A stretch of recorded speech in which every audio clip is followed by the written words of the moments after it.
Hai jagoan beasiswa, kembali lagi kita bertemu di sesi tanya jawab beasiswa bersama dengan Jago Beasiswa dan idebeasiswa.com.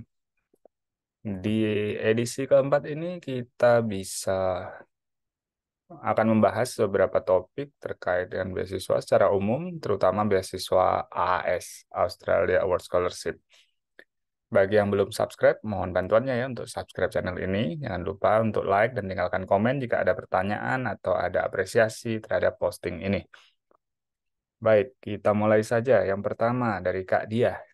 Apakah bisa membawa alat elektronik seperti setrika, diffuser, atau yang lain-lain? Ini konteksnya adalah barang bawaan untuk kuliah di luar negeri ya. Jadi bisa-bisa aja, tapi umumnya lebih baik kalau untuk alat-alat elektronik belinya di negara tujuan saja. Karena mungkin colokannya atau voltasenya pasti lebih sesuai dibandingkan dengan kalau beli dari Indonesia. Untuk barang bawaan kan juga biasanya terbatas, kargo atau jatah bagasi kita biasanya terbatas. Jadi dioptimalkan saja untuk membawa barang-barang yang sulit ditemukan di negara tujuan. Jadi bisa tanya ke teman-teman yang di negara tujuan yang sudah pernah tinggal di sana, kira-kira barang apa yang mudah kita dapatkan di Indonesia, tapi susah kita dapatkan di sana. Fokuskan bahwa itu dan pastikan tidak melebihi kuota yang diizinkan untuk dibawa ketika kita berangkat ke sana. Termasuk juga jangan membawa barang-barang yang dilarang untuk dibawa ke negara tersebut. Gitu ya, Kak Dia. Selanjutnya, apakah dari Kak Tias, apakah MBA tidak termasuk dalam beasiswa AAS? Jawabannya ya, selama bisa menyesuaikan dengan PDA dan aturan umum AS, betulnya tidak ada masalah sih. Jika kamu ambil Master of Business Administration ya, atau MBA, tidak ada masalah dengan itu. Pastikan saja kalau di AS ada istilah PDA, pastikan bisa menyesuaikan dengan PDA yang memang eh, peluangnya besar untuk diterima. Jadi MBA kan tentu luas sekali, jadi pilihlah bidang-bidang yang kira-kira di PDA tersebut peminatnya tidak terlalu banyak sehingga peluang kakak untuk mendaftar bisa eh, lebih besar untuk lolos ke tahap selanjutnya bahkan mendapatkan beasiswa AS. Jadi secara umum boleh. Lanjut. Hmm, oke. Jadi ada yang juga bertanya ini konteksnya tentang memilih perguruan tinggi dari Kak Lamdani.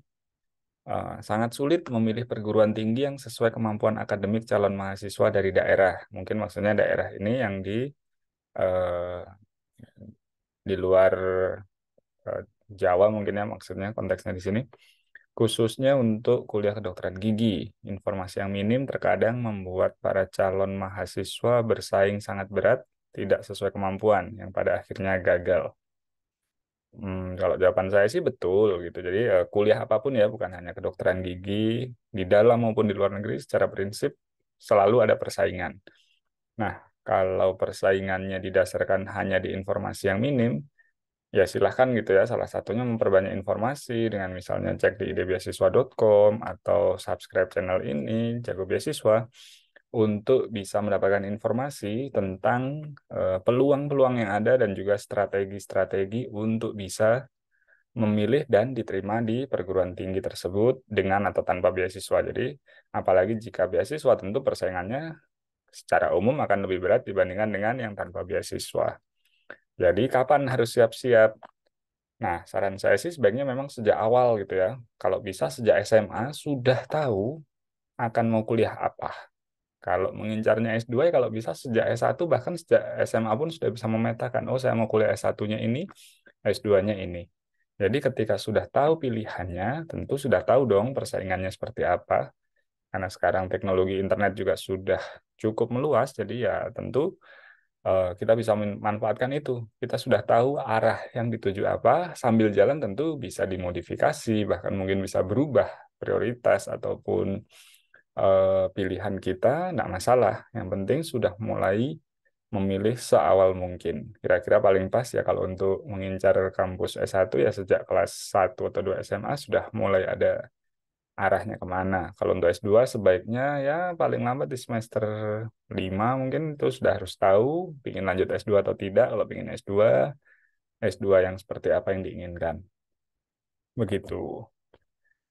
Jadi seperti itu tanggapan saya. Untuk selanjutnya, pertanyaannya adalah, saya mau cari beasiswa full fakultas kedokteran. Nah, ini penting ini untuk kuliah di mana gitu ya. Jadi kalau fakultas kedokteran itu, sepengetahuan saya dimanapun itu jarang yang memberikan beasiswa full. Jadi kalaupun ada beasiswa, biasanya beasiswa parsial gitu. Beasiswanya tidak penuh gitu ya. Itu pun kalau ada, mungkin ada diskon pendaftaran dan sebagainya, seperti itu. Nah, eh, poin pentingnya adalah ketika ingin beasiswa kedokteran, seringnya kalau di luar negeri ada yang dari Fakultas Kedokteran, ketika pun memberikan beasiswa full, itu biasanya tidak pegang pasien, artinya tidak praktek secara profesional sebagai dokter begitu. Lebih ke arah mungkin yang ilmu kedokteran dasar atau teknik kedokteran yang lebih banyak berhubungan dengan pemeriksaan penunjang dan lain-lain. Jadi tidak, hmm, maaf, jadi tidak terbuka untuk semua bidang kedokteran. Nah, yang menarik justru kalau di Indonesia gitu. Di Indonesia malah mungkin ada peluang bisa kuliah kedokteran dengan beasiswa penuh, tapi biasanya lebih ke beasiswa ikatan dinas dengan pemerintah setempat, biasanya begitu. Bisa jadi nanti pemerintahnya yang membayarkan biaya pendidikannya dengan catatan harus nantinya mengabdi di daerah yang mengirim tersebut dan diutamakan tentu biasanya untuk warga setempat. Ya, silakan cek ke pemerintah daerah masing-masing ya kalau untuk itu, karena itu biasanya tidak diumumkan secara nasional gitu, tidak. Jadi mungkin bisa dicek ke pemerintah masing-masing apakah ada program seperti itu. Beberapa fakultas kedokteran pun sudah menjalin kerjasama dengan pemerintah daerah untuk memfasilitasi beasiswa yang semacam ini. Begitu. Lanjut, kita ke Kak Anis. Pertanyaan kelima. Saya S1-nya pendidikan kimia. Kalau mau apply ke Science Education, masuknya apakah ke PDA Education and Training? Betul. Jadi, PDA itu selalu fokusnya adalah mau kerja sebagai apa dan di mana ketika nanti lulus gitu. Jadi itu meskipun baru sebatas rencana, belum ada jaminan apapun, silahkan disampaikan gitu. Saya pinginnya misalnya nanti mengajar ya tentu pilih education and training, disampaikan aja kira-kira saya akan mengajar di lembaga yang seperti apa, seperti itu. Jadi eh, jika yang dipilih ada PDA-nya adalah education and training, pastikan benar-benar mengacu ke inti PDA yang dituju. Ya, jadi jangan nanti sukanya di lab, terus pilihnya education and training, ceritanya pingin ngajar gitu kan nggak nyambung gitu. Jadi disesuaikan aja inginnya apa itu yang disampaikan. Seperti itu. Terus pertanyaan keenam. Selamat malam. Saya punya pengalaman di bidang industri, permasalahan anak dan perempuan. Lebih tepatnya sebagai HRD, Human Resource Department kayaknya ya, dan konselor. Saya berencana ingin mengambil bidang pengembangan karyawan, tapi tertarik juga di permasalahan anak dan perempuan. Jadi ini ada dua ya, satu lebih ke karyawan sebagai pegawai profesional begitu fokusnya, tapi juga dia suka mengangkat isu anak dan perempuan. Nah, kendala terbesar saya adalah saya penderita buta warna parsial. Banyak ditolak di berbagai universitas di Indonesia ketika ingin masuk ke program profesi psikologi. Nah, gimana ya? Apakah ada saran untuk saya lebih cocok di mana dengan kekurangan buta warna parsial tersebut, terutama ketika saya mau mendaftar di lingkungan universitas di Australia? Nah, poinnya di sini adalah program profesi tidak masuk dalam program beasiswa AS. Jadi secara umum tidak untuk mengambil profesi psikologi ya, lebih ke arah untuk ngambil S2 yang akademis biasanya gitu. Karena memang secara umum untuk program profesi psikologi punya aturan tersendiri yang ya bisa dibilang berbeda-beda ya untuk di Australia dan sebagainya. Jadi mungkin kalaupun nanti akhirnya memilih di Australia, memilih untuk menjadi misalnya Master of Psychology, misalnya seperti itu, ya mulai aja cek-cek dulu ada berapa fakultas psikologi di Australia, dipastikan yang daerah mana yang terkonsentrasi banyak kampus yang ada fakultas psikologinya, pilih saja yang lebih tidak terkenal, yang ratingnya mungkin lebih rendah, biasanya mungkin lebih welcome ya untuk meningkatkan rating mereka, mungkin mereka lebih welcome dengan eh, mahasiswa internasional. Jadi peluang diterimanya lebih besar. Jadi kalau memang misalnya inginnya profesi, ya mungkin saran saya malah jangan ambil di luar negeri, ambil di Indonesia saja untuk profesi psikolognya. Tapi kalau untuk secara akademis ingin ambil di Australia, ya ambil aja program master dan sebagainya. Saran saya seperti tadi, yang sepertinya juga cukup eh, bisa dibaca dengan jelas di website masing-masingnya, apakah ada syarat tentang buta warna atau tidak. Seperti itu. Oke, selanjutnya dari Mas Teguh. Terima kasih untuk artikelnya. Izin bertanya, supply chain management masuk ke priority fields AS nggak ya? Kalau itu masuk, paling cocok dikaitkan kemana ya? Hmm, mungkin bisa cek ya di PDE 3. Jadi cek aja ada daftar lengkapnya. Nanti di PDE 3 apa aja. Lihat aja nanti supply chain and manajemennya yang mau ke topik apa. Bisa juga dikaitkan kalau memang supply chain manajemennya lebih fokus ke misalnya ketika menghadapi bencana lebih ke arah siaga bencana mungkin malah lebih cocok daftar aja sebagai yang di PDE bencana misalnya seperti itu. Dengan asumsi misalnya kalau supply chain management secara umum untuk yang bisnis normal-normal aja mungkin peminatnya banyak gitu. Sedangkan kalau mau yang lebih spesifik lebih ke bagaimana mempertahankan supply chain management ketika suasana bencana kaitkan ke eh, siaga bencana yang mungkin peminatnya lebih kecil, maka peluang Anda diterima tentu akan lebih besar. Begitu. Baik, lalu kita bisa cek ke pertanyaan terakhir untuk sesi kali ini ya.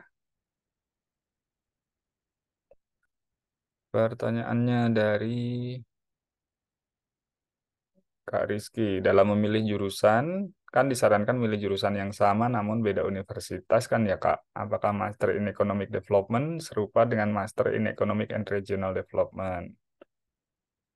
Ya, ini kalau konteksnya memang harus milih dua gitu ya. Maksudnya untuk memperbesar peluang, biasanya juga disuruh di beasiswa AS. Tergantung sih aturannya tiap tahun mungkin bisa beda-beda, tapi secara umum ketika memang boleh memilih lebih dari satu, strateginya seperti itu. Jadi fokus aja jurusannya yang sama supaya ceritanya enak gitu ya. Cerita di esainya enak, jurusannya pastikan semirip mungkin. Kalau tadi pilihannya adalah Master in Economic Development ya itu masih serupa lah dengan Master in Economic dan Regional Development. Cuma pastikan saja silabusnya. Jadi cek di kampus, pilih course tersebut, dicek daftar kuliahnya apa aja di silabusnya.